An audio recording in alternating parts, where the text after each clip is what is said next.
L'attente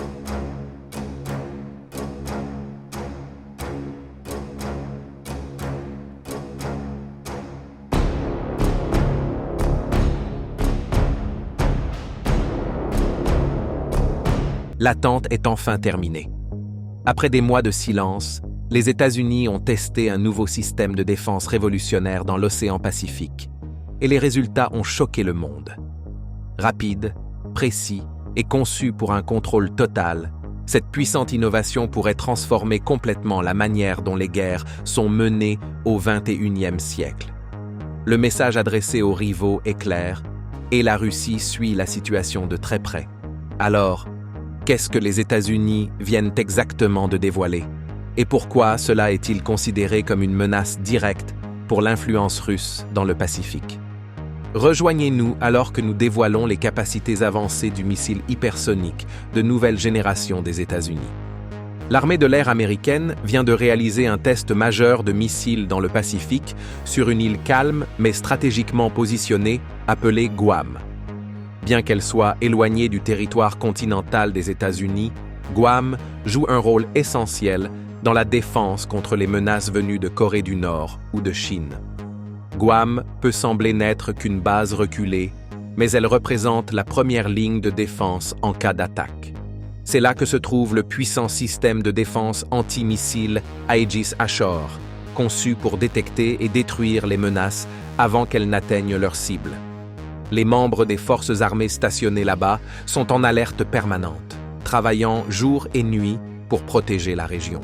Cette vigilance constante a récemment été mise à l'épreuve lorsqu'un événement inattendu s'est produit, semblant tout droit sorti d'un film militaire à suspense à haute intensité. C'est arrivé exactement à 22h45, heure locale. Les satellites américains en orbite haute ont détecté quelque chose d'étrange, une montée soudaine de chaleur extrême au-dessus d'une zone tranquille de l'océan Pacifique. Ce n'était pas simplement un point chaud aléatoire, cela montrait clairement les signes du lancement d'un missile. Les alarmes se sont immédiatement déclenchées sur la base de Guam.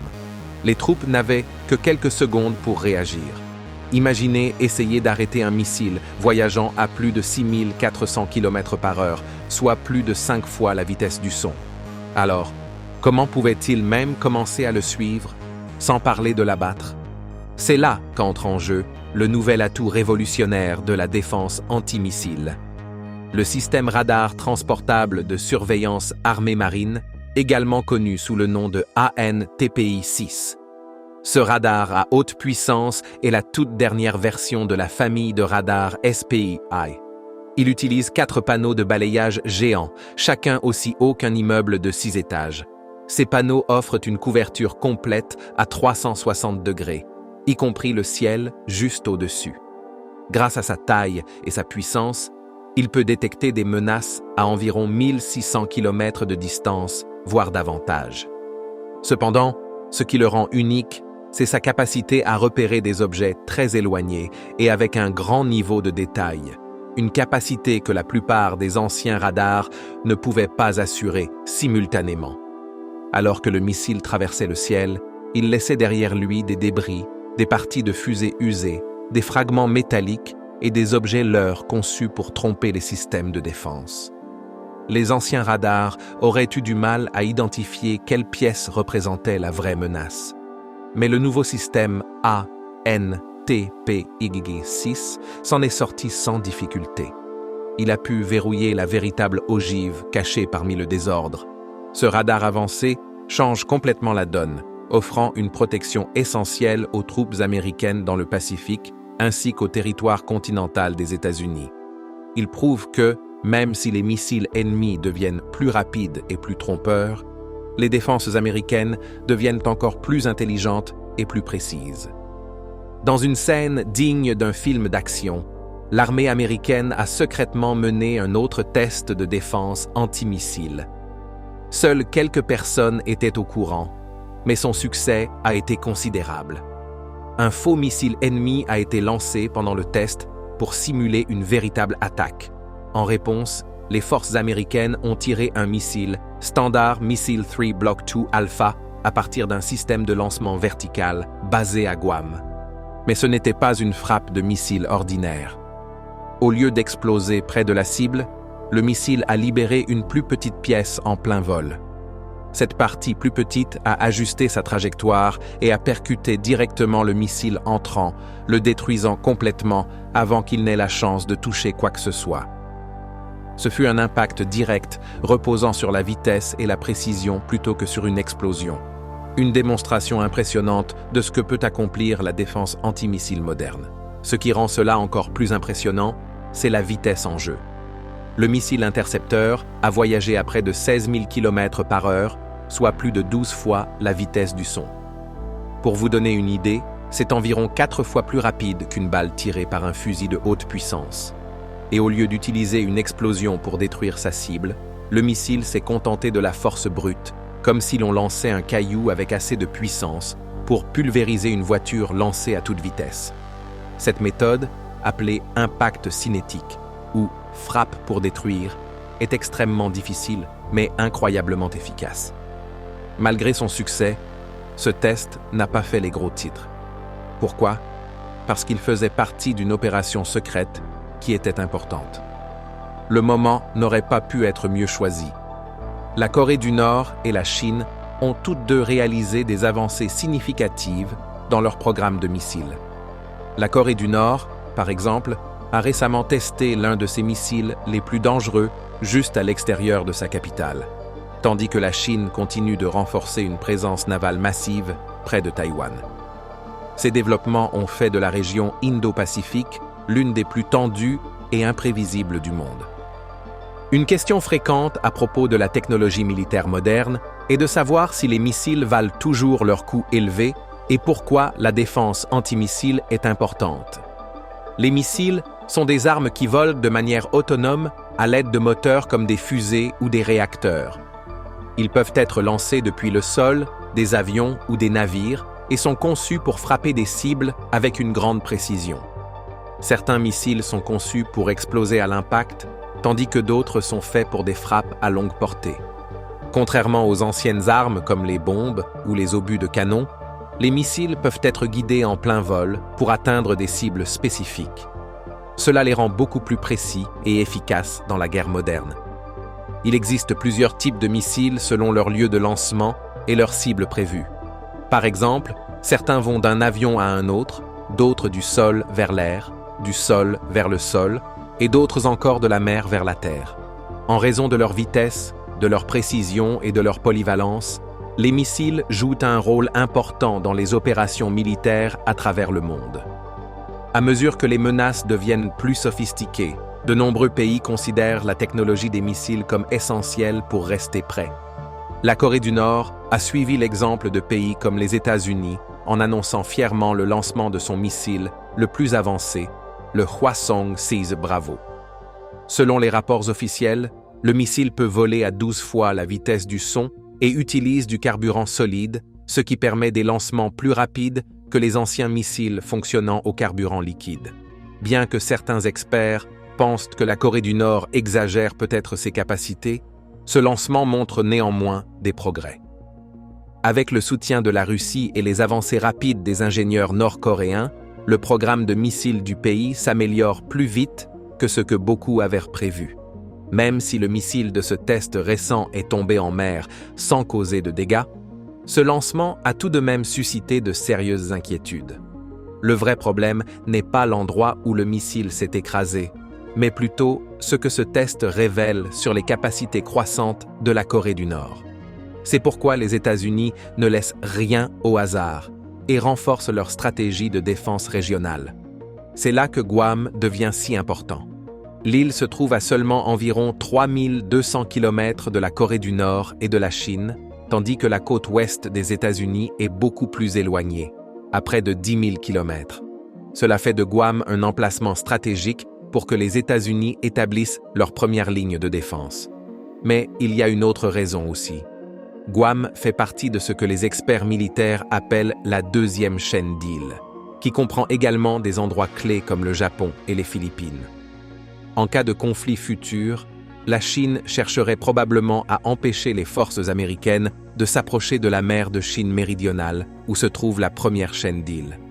Dans cette deuxième chaîne, Guam deviendrait un champ de bataille clé pour les États-Unis afin de repousser l'adversaire et de protéger leurs alliés.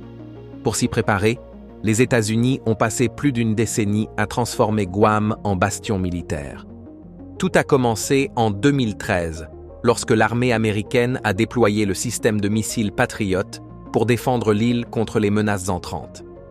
Plus tard, ils ont ajouté le système de défense Terminal High Altitude Area Defense, aussi appelé THAAD, conçu pour intercepter les missiles balistiques durant leur descente finale, au moment où ils sont les plus rapides et les plus difficiles à atteindre.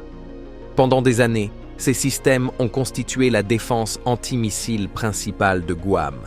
Mais en l'an 2024, la marine américaine est intervenue avec une mise à niveau puissante, le système Aegis Ashore, à l'origine utilisé sur des navires de guerre, mais désormais adapté pour une défense terrestre. Le système Aegis Ashore est l'un des dispositifs de défense les plus avancés de la marine américaine. Il utilise un radar puissant, le SPI, et des missiles rapides pour neutraliser les menaces ennemies, ainsi qu'un système informatique intelligent pour la défense aérienne et antimissiles. Lorsqu'il est utilisé sur des navires, ce système a des limites, comme des panneaux radars plus petits et une puissance réduite. Mais une fois installé sur la terre ferme, ces problèmes disparaissent. Les ingénieurs peuvent construire des panneaux radars plus grands sur Terre et connecter le système à des sources d'énergie plus puissantes, rendant l'ensemble plus efficace et plus rapide. La marine a également ajouté des systèmes de lancement vertical capables de tirer des missiles directement vers le ciel. Il existe deux principaux types de missiles. Le premier est le Standard Missile 3. Il est conçu pour frapper directement des missiles ennemis à longue portée, bien au-delà de l'atmosphère terrestre. Le second est le Standard Missile 6, qui explose près des menaces entrantes, comme des avions ou des armes inconnues. La combinaison de ces systèmes fait de Guam bien plus qu'une simple base. Elle devient une véritable forteresse. Elle est conçue pour protéger non seulement l'île elle-même, mais aussi toute la région du Pacifique. Avec les menaces croissantes de missiles venus de pays comme la Corée du Nord et la Chine ces dernières années, ce type de défense est plus crucial que jamais. La Corée du Sud travaille à développer ses propres systèmes de défense aérienne, mais les progrès sont lents. Jusqu'à présent, la partie la plus réussie de leurs efforts a été un système radar appelé Green Pine. En raison de ses lacunes technologiques, la marine américaine a apporté son soutien à ses alliés avec des navires avancés et des systèmes de défense antimissiles. Actuellement, la marine américaine dispose de 83 navires équipés du système de combat Aegis. Cela inclut 74 destroyers de classe Arleigh Burke et 9 croiseurs de classe Ticonderoga. Parmi eux, 51 destroyers et 2 croiseurs sont spécialement modernisés pour la défense contre les missiles balistiques, ce qui signifie qu'ils peuvent détecter et intercepter des missiles ennemis à l'aide de radars et de logiciels avancés. Ces navires de haute technologie ne sont pas tous identiques. Seuls ceux équipés de la version la plus récente du système Aegis peuvent gérer la tâche complexe d'intercepter les missiles ennemis. À mesure que de nouveaux navires sont construits, la marine y intègre les radars et les logiciels les plus récents pour garantir leur capacité à tirer des armes comme le Standard Missile 3. Les navires plus anciens, envoyés en maintenance, reçoivent également des mises à jour. Beaucoup de ces navires spécialisés dans la défense antimissile sont basés au Japon, certains étant stationnés à Yokosuka. Ils patrouillent dans des zones importantes comme les eaux autour de la péninsule coréenne, la mer du Japon et même certaines parties du Pacifique proches de Guam. D'autres navires font des rotations depuis des bases à Hawaï, en Californie et dans l'État de Washington, pour surveiller des zones comme la mer de Chine méridionale. Chaque navire de la marine américaine peut transporter environ 96 tubes de lancement vertical, qui sont des compartiments spéciaux pour stocker et tirer des missiles. Ainsi, si 5 ou 6 de ces navires naviguent dans la même zone, près de 500 missiles défensifs pourraient être prêts à être lancés à tout moment. Cela ressemble à un bouclier solide, mais il y a tout de même un défi. Même si la marine américaine est plus grande dans l'ensemble et dispose d'une plus grande puissance mondiale, la Chine a davantage de navires de guerre concentrés dans la région Indo-Pacifique. Actuellement, la Chine dispose d'environ 2 millions de tonnes de puissance navale et de plus de 370 navires de combat de surface dans cette zone. Les États-Unis ont environ 4 millions de tonnes de puissance navale, mais moins de navires sont concentrés dans cette région. On peut comparer cela à un match de football. Une équipe peut avoir les meilleurs joueurs du monde, mais si seulement quelques-uns sont réellement sur le terrain pendant que les autres jouent ailleurs, l'équipe adverse, si elle est pleinement présente, peut prendre le contrôle et mettre la pression sur la défense. C'est pour cela que Guam est si important. Pour les États-Unis, c'est comme avoir un joueur clé près de l'action, entièrement prêt à soutenir le reste de l'équipe lorsque les choses se compliquent. Si un véritable conflit commence dans le Pacifique, Guam devient la zone sécurisée la plus proche, prête à ravitailler, lancer des missiles ou envoyer de l'aide rapidement. Cela donne aux États-Unis un point d'appui solide dans une région où la Chine a l'avantage du nombre. Si une véritable guerre venait à éclater, la Chine et la Corée du Nord lanceraient probablement un grand nombre de missiles afin de forcer la marine américaine à quitter la région. C'est là que la force aérienne des États-Unis joue un rôle essentiel. Même si les bombardiers à long rayon d'action ne sont pas toujours basés de façon permanente sur la base aérienne de Guam, il y en a généralement au moins 4 stationnés en rotation. Parmi eux figurent des appareils puissants comme le B-52 et parfois le bombardier furtif B-2. Grâce au ravitaillement en vol, ces bombardiers peuvent voler pendant de nombreuses heures sans atterrir et frapper rapidement des cibles lointaines. Imaginez un bombardier volant à haute altitude au-dessus de l'océan Pacifique, loin du danger, mais encore assez proche pour frapper. Le B-52, par exemple, peut transporter jusqu'à 20 missiles de croisière longue portée, chacun capable de parcourir plus de 2400 km. Cela équivaut à voler de Guam jusqu'aux abords de la Chine, sans jamais pénétrer l'espace aérien ennemi.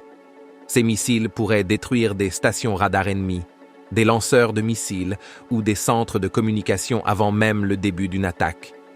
C'est un peu comme une partie d'échecs.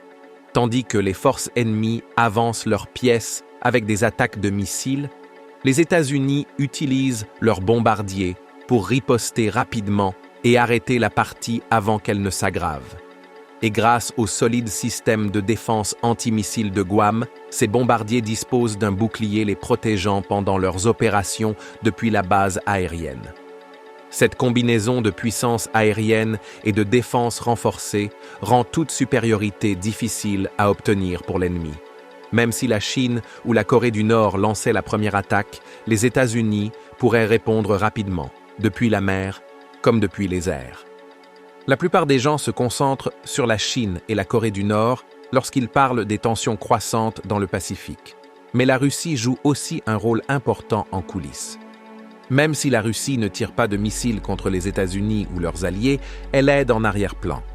Le soutien russe a permis à la Corée du Nord d'améliorer plus rapidement ses missiles, et elle coopère également de plus en plus avec la Chine sur les plans militaires. Cela modifie l'équilibre des forces et rend le Pacifique plus dangereux pour les États-Unis et leurs partenaires. L'un des principaux moyens par lesquels la Russie aide consiste à partager des technologies militaires. Les progrès rapides de la Corée du Nord dans la construction de missiles plus rapides et plus avancés, dont certains utilisent du carburant solide et pourraient atteindre des vitesses très élevées, ne se sont pas faits seuls. Les experts pensent que la Russie l'a aidé avec des moteurs de missiles et des systèmes de guidage. Grâce à cela, la Corée du Nord peut désormais construire et lancer des missiles beaucoup plus rapidement. La Russie se rapproche aussi de la Chine en menant régulièrement des exercices militaires conjoints.